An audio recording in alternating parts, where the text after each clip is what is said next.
நாம் ஒவ்வொருவரும் பணத்தை கட்டி தாலியை விற்று கொலுசை விற்று உள்ளது உரியதை விற்று ஒரு பணத்தை எடுக்க வேண்டும் என்ற கனவோடு இங்கே வந்து நாம் சங்க உறுப்பினராக இருக்கிறோம். நான் 2 படம் எடுத்தேன். ஒன்று சொல், அது யூஸ் சர்டிபிகேட். அந்த படத்தில் 10 லட்ச ரூபா மானியம் எனக்கு. ஆனால் அந்த மானியோட அப்ளிகேஷன் நான் வீட்டில் இருக்கிறனால வரவே இல்லை. என்னடா வரலன்னு டேட்டெல்லாம் முடிஞ்சு போகிறதுக்கு பிறகு எனக்கு தெரியும். ஏதாவது ஒரு மறு பரிசீலனை செய்ய முடியுமா அப்படின்னு வந்து கேட்டால் அதுக்கு சரியான பதில் இல்லை. இங்கே என்ன மாதிரி ஒவ்வொருத்தருக்கும் ஆக்ரோஷம் இருக்கும். எனக்கு முன்னால் வெடிகுண்டா வீசிட்டு சூறாவளியாக வீசிட்டு போன ஒரு தோழர் அற்புதமாக பேசிட்டு போயிட்டாரு. அதே ஆதங்கம் ஒவ்வொருத்தருக்கும் இருக்கும். ஆனால் அந்த ஆதங்கத்தையெல்லாம் இங்கே கொட்டி மற்றவங்களுடைய நேரத்தையோ இல்லை மற்றவங்களுடைய மனசையோ நான் கசப்பான இடத்தை கொண்டு செல்ல விரும்பலை. காரணம், நமக்கு தேவை கருத்து, நமக்கு தேவை அடுத்த கட்ட தேர்தல், நமக்கு தேவை உரிமை மீட்பு. அந்த உரிமையை நாம் மீட்டெடுக்க வேண்டும். இந்த இவ்வளவு பெரிய கூட்டத்தை அண்ணன் துரையண்ணன் அவர்களும் சக்கரவர்த்தி அவர்களும் இன்னும் திருக்குமார் என்ற ஒருத்தர் சொன்னாங்க, அவர் பேர் கூட பார்த்ததில்லை மூஞ்சியா. ஆனால் இவங்கெல்லாம் சேர்ந்து கூட்டியிருக்காங்க அப்படின்னா இதுக்கு எவ்வளோ உழைப்பு இருக்கும். எத்தனை ஆண்டு கால போராட்டம். 6 மாதம் போராடினா போயிடுவோம். 3 மாதம் போராடிட்டு சினிமாவில் என்னோட வேலை பார்த்தாங்க. நான் வீசியா கசண்டாக வேலை செஞ்சேன், பாண்டியராஜில் வேலை பார்த்து நிறைய டைரக்டரில் நிறைய அல்லகையாக வேலை செஞ்சுருப்போம். இங்கே உள்ள டைரக்டர்களுக்கு இந்த மாதிரி ஒரு நடுத்தர குடும்பத்தில் படிச்சுட்டு வேலை இல்லாமல் சினிமா இந்த சூழ்நிலை இருக்கும்.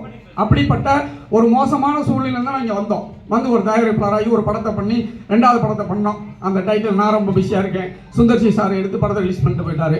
அது எப்படி போணுச்சு அப்படின்னு கேட்டால் அதுக்கு சக்க பதில் இல்லை. ஒவ்வொருத்தருக்கும் கேட்ட கேள்விக்கு பதில் இல்லை. ஆகவே நாமெல்லாம் 1-2 உரத்த குரலில் ஒரு கேள்வி எழுப்புவோம். கேள்வி கேட்க வேண்டிய நாம் அடிமையாகும். கேள்வி எழுப்பினால்தான் நாம் உரிமை பெறுவோம். கேள்வி கேட்காத எந்த நாடு விடுதலை பெற்றதாக சரித்திரமே இல்லை. போராடாமல் எந்த விடுதலை உலகத்தில் அடைந்ததே இல்லை. ஆகவே போராட்டம் என்பது வெல்லும், கேள்வி என்பது நாம் கேட்ட தீர வேண்டும். அந்த கேள்வியை நோக்கி நாம் பயணப்பட வேண்டும். இந்த கூட்டம் சாதாரணமான கலைந்து போக கூட்டம் அல்ல. மற்றவர்களுடைய சில சூழ்ச்சிக்காக, மற்றவர்களுடைய சில பேச்சுக்காக, மற்றவருடைய ராஜதந்திரங்களுக்காக நீங்கள் மயங்கிவிடக் கூடாது. இந்த கூட்டத்தை ஒவ்வொருத்தரையும் உறுதி கொள்ள வேண்டும்.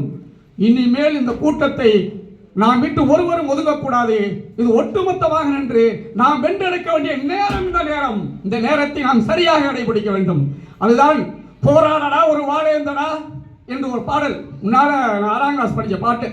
அந்த ஒரு போராட்ட குரல் இன்னைக்கு வலுவா யூடியூப்ல வளர்ந்து நீங்க பார்த்துருப்பீங்க. போராடடா ஒரு வாழேந்தடா, நந்த அண்ணிலாமே பெரிய அரியாசனமே. எவ்வளவு பெரிய வார்த்தைகள், எத்தனை கவிஞர்கள் பாருங்க உள்ள கிடக்குறாங்க, எவ்வளவு அறிவு. நந்த நிலம் அரியாசனம்னா என்னங்க சாதாரண வார்த்தை, அது சாதாரண வரியா? இன்னைக்கு ஒரு அடுத்த தலைமுறைக்கு யார் இந்த வரலாறை கடத்துவது? அடுத்த தலைமுறைக்கு ஒரு வழியை யார் கடத்துவது? இங்கே சொன்னார்கள், பெரிய பெரிய தயாரிப்பாளர்கள் எடுக்கக்கூடிய படங்களில் வக்கிரமும் வன்மமும் அயக்கத்தனமும் அசிங்கமும் இந்த சமுதாயத்தை சீர்கெடுக்கக்கூடிய கேவலமான காட்சி அமைப்புகள் தான் இருந்து கொண்டிருக்கிறது என்றார்கள். ஆனால் கில்ட்டில் இருந்து போகக்கூடியவர்கள் குறைஞ்சபட்சம் சமூக பொறுப்பு இருக்கும். அவர்கள் பக்தி படமாக எடுப்பார்கள், இல்லையே சில குடும்ப படம் எடுப்பார்கள். காதலை கூட சரியாக சொல்ல தெரிந்த இயக்குநர்கள் கில்ட் சங்கத்தில் தான் இருப்பார்கள் என்று எனக்கு நம்பிக்கை. நிறைய நண்பர்கள் இருக்காங்க, படங்கள்லாம் போட்டு காட்டியிருக்காங்க, பார்த்துருக்கேன். எவ்வளோ அழகா இருக்குன்னு. அப்ப ஒரு திரைப்படம் என்பதை கார்பரேட் கையில் எடுத்து விட்டது. அவர்கள் அடித்தால் நாம் பார்க்க வேண்டும், உதைத்தால் நாங்கள் பார்க்க வேண்டும், பல்லை காட்டினால் பார்க்க வேண்டும், அவுத்து போனால் பார்க்க வேண்டும். எங்களுக்கு குடும்பம் இருக்கிறா, பொண்டாட்டி புள்ள அக்கா தங்கச்சியோட அன்போட அளவோட அழகா ஆர்ப்பரித்து வந்த பிள்ளைங்க நாங்க. ஒருபோதும் நாங்கள் திரைப்படத்துறையில் தவறு செய்ய மாட்டோம். எனது அடுத்த படமும் வைரங்கிற படம் வரும். இந்த சொசைட்டிக்கு இந்த திரைப்படத்தை நான் அர்ப்பணிக்கிறேன்.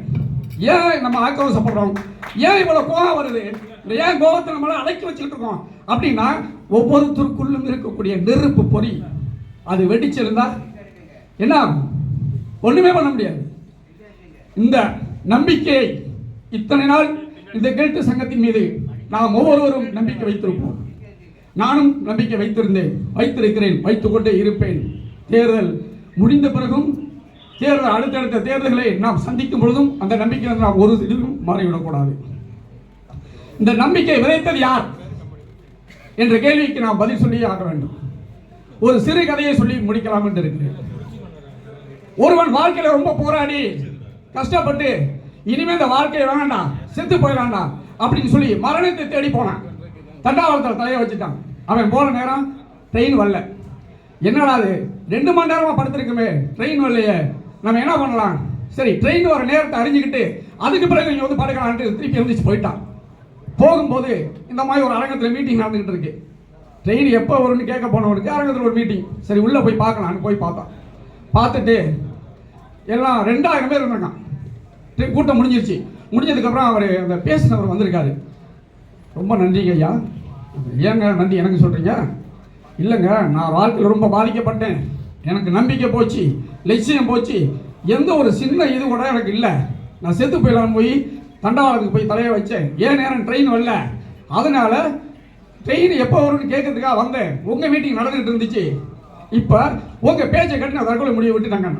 ஏங்க ஏன் பேச்சை கேட்டு எப்படிங்க நீங்கள் தற்கொலை முடிவை விட்டீங்க அப்படின்னா, ஏங்க 2000 பேரை பேசியே சாகடிக்கிற நீங்கள் உயிரோட வாழும்போது நான் ஏங்க சாகணும் அப்படின்னா, அப்படி அயோக்கியர்கள் இந்த நாட்டில் வாழும்போது அறிவாளிகளும் முட்டாள்களும் சமூக பொறுப்புள்ளவர்களும் கடமை உள்ளவர்களும் நல்ல சிந்தனை மக்களிடம் கொண்டு போய் சேர்க்க வேண்டும் என்ற என்ன ஏன் சாகணும்? சரி, நம்ம என்ன பண்ணோம்? நாம நல்லவன், உண்மையானவே. அந்த உண்மையை நான் யாரிடத்தில் பார்த்தேனோ இல்லையோ, யாரிடத்தில் கேட்டேனோ இல்லையோ, என் தமிழ் மண்ணில் காலகாலமாக சங்க காலமாக 14 அகநானூற்று காலத்திலிருந்து நாம் தாய் தந்தையர் பாட்டன் பாட்டி பூட்டன் பூட்டி வாழ்ந்த அந்த வரலாற்று சின்னமாக படிமமாக அண்ணன் துரை அவர்களும் இனிய இளவல் சக்கரவர்த்தி அவர்களும் திகழ்கிறார்கள் என்பதை உங்கள் முன்னே நான் சுட்டிக்காட்ட விரும்புகிறேன்.